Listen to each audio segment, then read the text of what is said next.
I kid you not, today, it's 107 degrees, all right? Let's see, so that's what my truck says, 170 degrees. 170. Yeah, I've been saying 180 and joking around the last few days about how hot it is.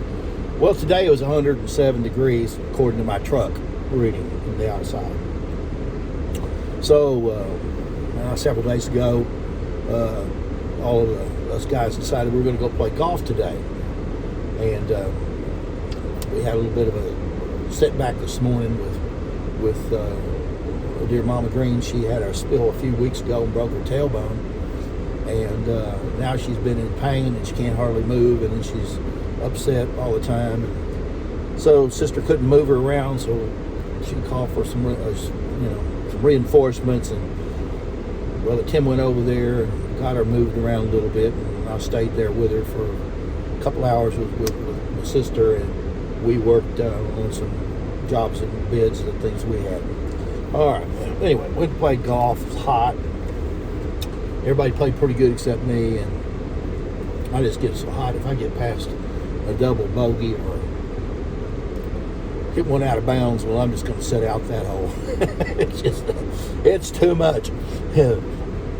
Anyway, Ted gave me some really good clubs and some hybrid senior clubs, which I think if I learn how to hit them a little bit, I'll be happy for it. But this is the first time I had endeavored to play with them. But that's still no excuse. About like a guitar, you can have the finest guitar money can buy, and if you can't strum it, then you can't play it. In the same way the golf, you can have the finest clubs, the best balls, everything good, finest clothes, but if you don't know how to use them, well, you're just SOL. You're just out of luck. Fast forward across that. Okay, we go out there, we play golf, and then I'm knowing all day that I'm in quest for this caulk. Okay, yesterday I went and bought caulk, and then I found out that the tubes were damaged. And one of the guys brought it over and says, "Look, Patron, look in here." And of course, it was all twisted up, messed up. So out of the box of 12 I bought, I think 6 of them were bad. So I bought them back, brought them back to the store, and picked up another box.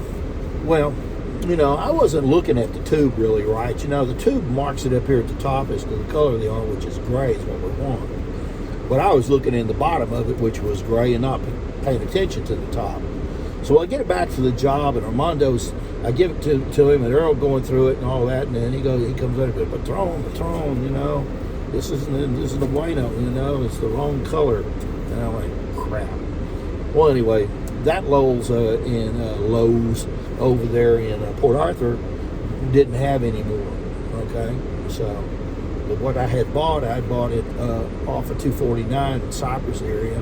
Took it down there. I returned it good, very good, at Port Arthur, and then on the way home, I thought, well, I better stop in here and buy some. So I stopped at a Lowe's in Baytown, and I found 18 tubes of the right stuff. So I have 18 tubes in my truck, and so I said, okay, we're going to work tonight.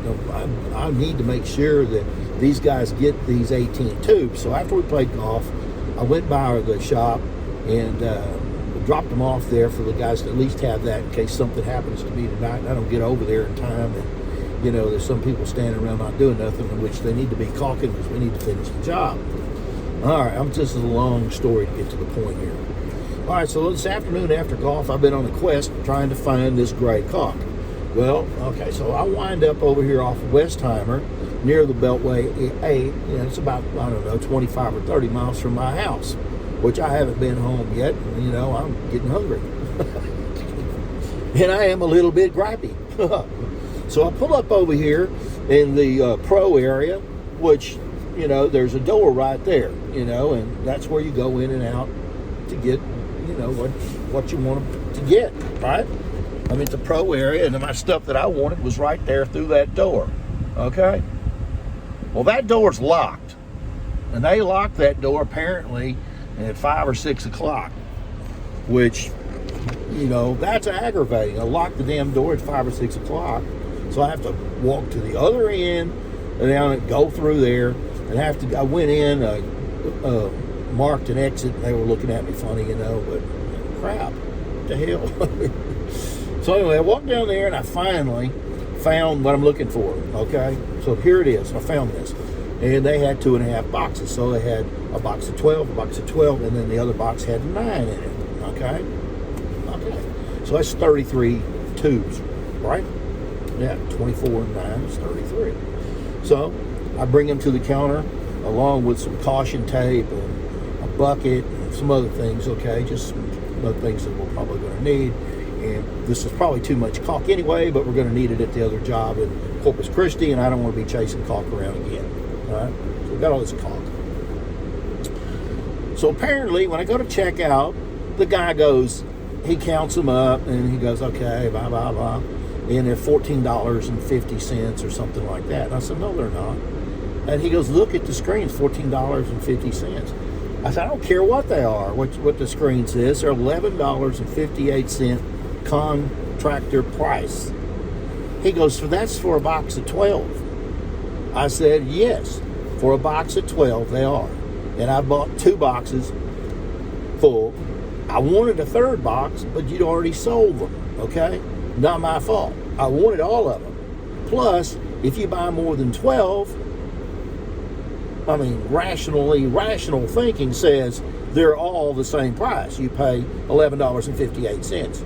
Oh, no, sir, you're going to have to pay that $14 and something for these 9. Well, that went over about like a lead balloon with me, Oh, I said, I beg your pardon. I'm not doing that. And I'm getting out of here at $11.58 for all 33 of these. And if you don't think so, call your manager. Get somebody over there that knows what the hell they're doing. So then, obviously, he doesn't know what he's doing. So a young lady comes up and she goes, well, after they're all rung up, then the price is going to show up. What's your name? One of those names I can't pronounce. It's, whatever.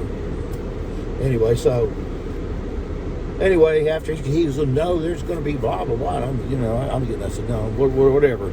You go ahead and ring them up. If they don't come out $11.58 a piece, then we're going to call the manager. We're going to get this stuff straightened out. I'm going to show you the receipts over all these other 100 tubes that I bought for that price and find out what the problem is here. And if that don't work, I'm going to go to the corporate, find out what the heck's going on. Well, anyway, needless to say, since it was 107 degrees most of the day, I stunk at golf, and then I come over here to get this straightened out. I got told that I didn't know what I was doing. I don't think you're supposed to ever tell the customer or some old man with pink skin and a gray beard that he don't know what he's doing.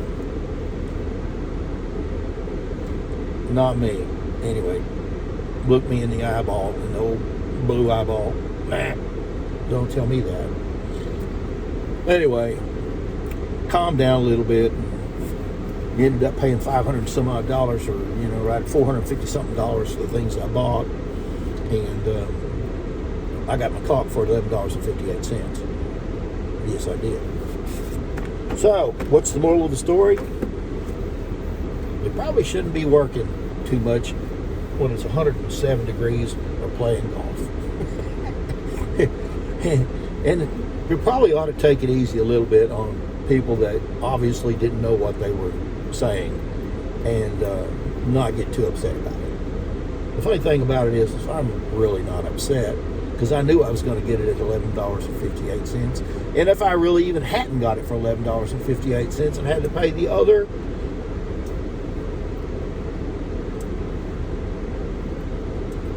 well, I wasn't going to do that, but I could have, I really need the caulk, so, but still. Isn't that ridiculous? It's ridiculous, first off, that someone's going to argue with a customer. I mean, come on. I can go to Home Depot, if I want to. I don't have to come here. Jeez.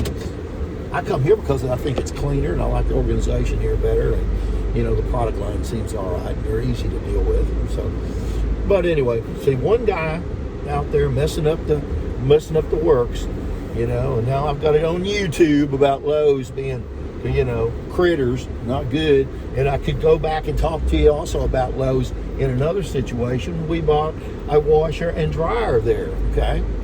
And we changed the dryer because when I got home that night, they looked at it and we thought it was gas, but there was an electric. The old one we had was electric. Well, come to find out, the house had both, but I didn't really pay attention. But we went ahead and changed it to electric because the old dryer was electric. Okay, so they canceled that order, fixed us right up, got delivery out, set it all up. Everything was good. Everything was great. About 2 weeks later, I'm out doing one of my videos in the front yard, and one of my Butterfinger things was going on there. And anyway, so what shows up here was a phantom delivery truck. So I just delivery truck. What the heck? The guy slows down out in the front. I'm like, what's going on here? He gets out, pops out, starts bringing some stuff. He says, I got a delivery here for you. And I said, okay. I said, well, we're always getting deliveries, okay? All the time getting stuff there, We're delivery central, always buying stuff. And I thought, well, cool, she bought something around the house here. That's good. I always enjoy looking at something different. So here they come out with a washer and a dryer, a new one. I said, hey, there's something wrong here. He says, what do you mean something wrong? I said, well, I can take you by the hand, take you in here to the laundry room and show you a washer and dryer of the same color, identical what you got here, except for the one we have in there is electric. The dryer here is gas. And we really don't need that because we're not considering starting a laundromat, at least not yet. We might consider that at some other point in life, but not today. He goes, well, okay, sir. I said, well, do I need to sign anything stating that, I refuse delivery or any of that? He goes, no, sir, I'll take care of it. Won't be a problem at all. Not a problem. Don't you worry about it. He left. Well, I left right behind him because I had to go and pick some stuff up because Mick Butterfingers always has a problem.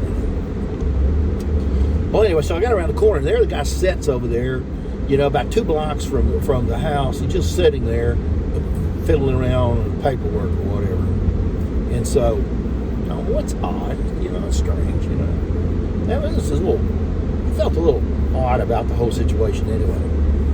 So, everything's good, except for we received the paperwork, a week or so later on everything, or maybe it was our bill from Lowe's because we put it on charge. Oh, Lord, what do you know? What do you see? What the bill coming at? It said that we bought, 4 of them. We bought 2 dryers and 2 washing machines that were on our account. Well, come on now. We know that didn't happen. We didn't, we denied delivery, right? Lowe's. So we call them up and say, okay, what's the situation here? We need to reverse these charges, get that off of our charge account. We might want to buy something else, or, we don't want it to, reflect our credit, as it were, running up the credit limits or whatever. Well, so that rocks along for a month, and then 2, another month, like 3 months. It just keeps on, It's like this thing is like no interest or something for 90 days or 6 months or something, or no payments, no interest or whatever. And which was good. We were just going to use that, that COVID money and buy it anyway. Well, now they done charge us for, for double. And we're trying to get rid of it, and we can't get anybody to help us. And every time we call the service people, they defer you to the store, and every time you get to the store, they defer you over to some kind of problem-solving manager that works there, and that person never answers the phone. Never. So finally, just getting right down to the point, right down to the time when then you're not, you're going to have to do something about making payments on 4 of them, or pay them off. We get a call from over there, and the lady finally talked to us about it, and she finally rectified the problem after months of us dealing with that. Months. Okay? That stuff was supposed to went back to the store that day, and then there was no paperwork, there was no trail of nothing. And I was beginning to think that the old boy that run the delivery service, took those things on home, I didn't feel good about him anyway. But anyway, in the end, it all worked out, so Lowe's did fix the problem. But it was extreme amount of aggravation on Janji, the bill collector and the accounts payable person that she is, and she was upset about it for months, and that's not good. We're old people. We don't want to be upset. We've been upset enough in our life. We don't need to be upset on the end of it all the time either. So, don't mess with my caulk, don't mess with my washer and dryer, and don't mess with my money. Anyway, I'm going to go home now, and hopefully I can eat some food and relax for a minute before I get back on the road to deliver the caulk over there to our fast food Monday night situation. Because we did fast food Friday, we did fast food Saturday night, we did a fast food Sunday, and now we're going to do a fast food Monday night, and hopefully we'll be on the road and doing fast food on Wednesday night. So Wednesday night will be a different location and a little further south and kind of close to the beach. So maybe I'll just go skinny dipping. We'll see. And the old fickle finger of fate that always says goodbye and is always right. So until our trails cross again, this is the Concrete Man, McButterfingers, Paw, the wannabe guitar man. See